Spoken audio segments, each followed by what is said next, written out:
Good evening. Tonight, I want to tell you about a kind of desperation so complete that it turns cruelty into a prize. In one of the poorest and most controlled nations on earth, men reportedly pay bribes to officials for the privilege of being sent abroad into brutal, forced labor. They are not bribing their way out of a hard job. They are bribing their way into one. And when a beating in a foreign country becomes the better option, you have to stop and ask what the option back home must be. I'm Marty, and I want you to sit with that question with me. Let us begin. Story 1. Picture a man handing over money he can barely spare quietly to a state official. He is not buying his freedom.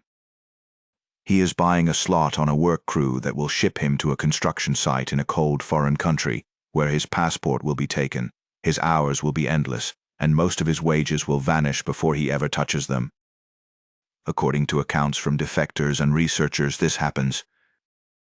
Competition for these overseas labor postings can be fierce, and a bribe can be what tips the selection in your favor. Think about the arithmetic of a life where you pay to be exploited. That is the paradox I want to unravel tonight, and it starts not with greed but with hunger.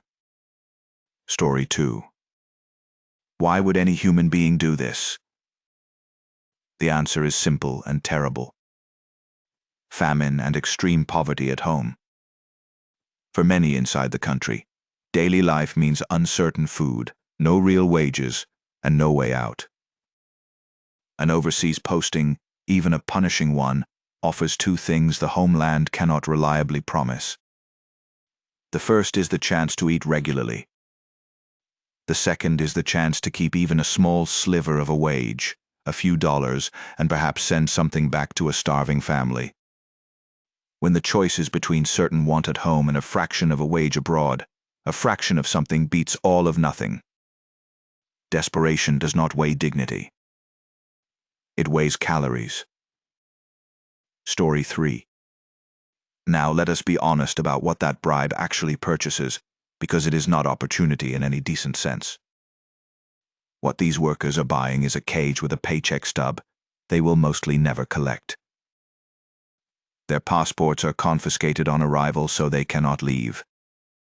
They are kept under constant surveillance, watched by minders, forbidden to mix freely with locals. The bulk of their wages is confiscated by the state through quotas they must meet. And back home, their families remain, in effect, as hostages, the guarantee that a worker will not run and will not talk.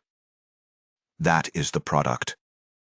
Confinement, confiscation, and a loved one held as collateral. And still the line forms. Story 4.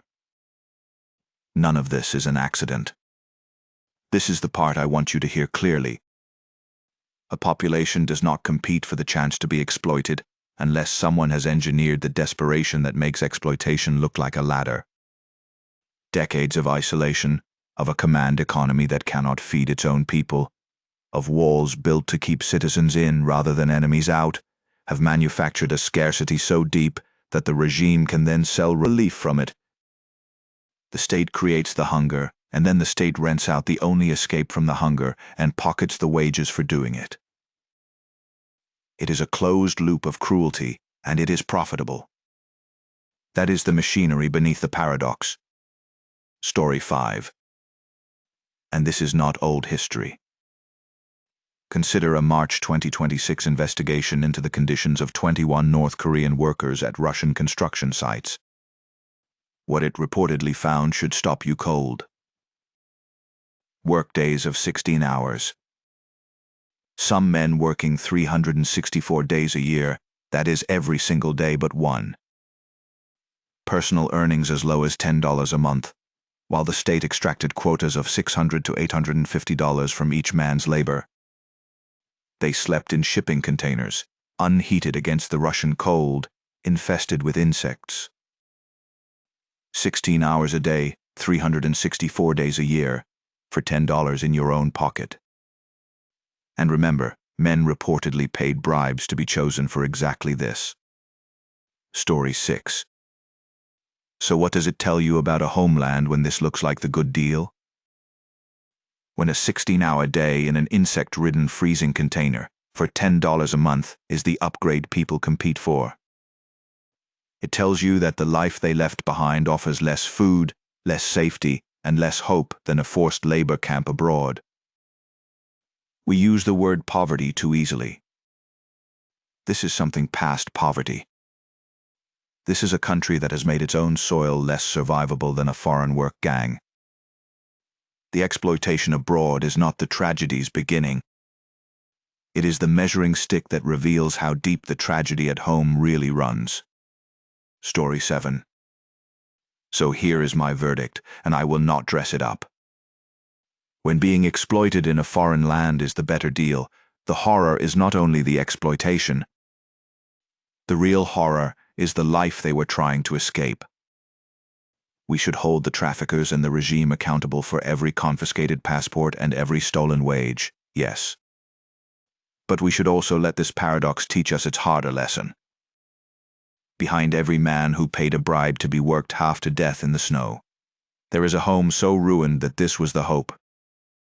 Give these workers your respect, not your pity, for they made the only rational choice a broken system left them. And remember what their choice reveals. I'm Marty. Good night.